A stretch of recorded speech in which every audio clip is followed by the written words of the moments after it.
A Day in the Life of a Scholar Official, year 1000 AD, Kaifeng, China, Spring Festival.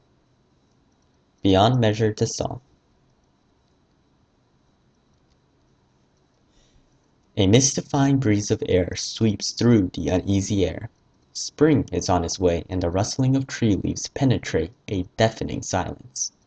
A silence so uneasy that stops you in your thoughts and makes you wonder whether if this is reality or pure imagination. From the bedroom balcony, an entirely different scene emerges. Streets are crowded with peddlers, and a few hurried men jostle their way through the masses. At last, the realization comes to me. Spring Festival is here.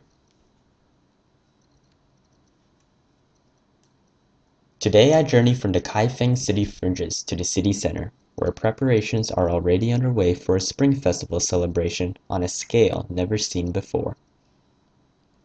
Stepping out onto the busy street, I make my way to the riverbanks, where I will catch a boat down to the heart of Kaifeng. But I am stopped by a fellow citizen wanting to sell me breakfast.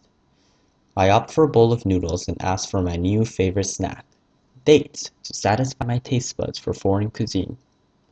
My payment for breakfast is our government's newest innovation, a newly minted coin, one of 800 million scheduled to be minted this year.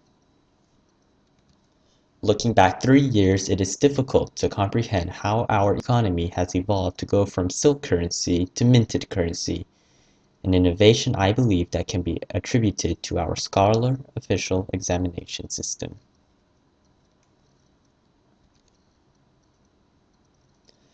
Before long, I board a cargo merchant ship, connecting Kaifeng with the Grand Canal and the rest of China, and ponder at our civilization's advances in industry along the river banks. The sights and sounds of metallurgy work are a premise of the Kaifeng industry. Iron, especially, is churned out of factories at an astounding rate. Industry planners tell me that soon our weapons, ships, bridges, and even statues will be all made from iron. While it is hard to wrap my mind around these facts, I do know one thing. The song will only continue to expand for hundreds of years.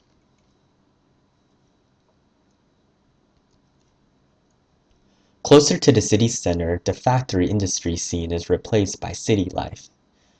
When 400,000 people live in the arguably biggest city in the world, we must broaden our horizons to look for intellects that will bring knowledge and good governance to government.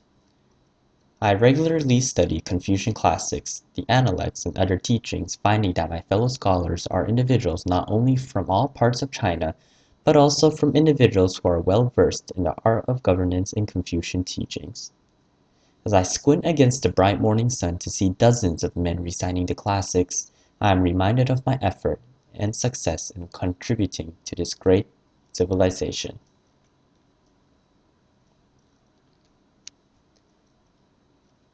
The merchant ship I am on today carries a cargo of rice from the south. From the ship I witness two economies, a barter and market economy. The wealthy compete with each other for land and make payment through coins. On the other hand, trade flourishes with the transport of rice from faraway regions to growing cities, like Kaifeng, resembling a new market-based economy to allocate its goods to the people. With the advent of new transportation technologies and the Grand Canal, it is now possible to connect Kaifeng with the entire known world. With the advent of new agricultural technology, it is now possible to increase rice production multiple-fold through water pumps, double cropping, and irrigation. Nevertheless, as I witness these remarkable changes that take place in front of my very eyes, us scholar officials sit back and soak in the sights and sounds of a new society. As we arrive to our final destination, I see a multitude of expressions: smile, laughter, learning, prose, all culminating together to form a new society based upon education and the elite class. People are busy doing their part to contribute to society, but are pleased with the workings of government and life. There's an agglomeration of artisans, craftsmen, and painters along one side of the street I disembark from. I see more landscape paintings than ever before, and as I look to the sky, the same mountains in the painting are depicted in reality. The gentle swirls of paint that create the clouds in the sky, the rivers and streams, the majestic mountains and natural life strike a balance between nature and human life. Art and culture thrive, and there is no sign of anyone sitting idly by without putting talent to good purpose. This is the culture that by words is beyond measure. This is a song.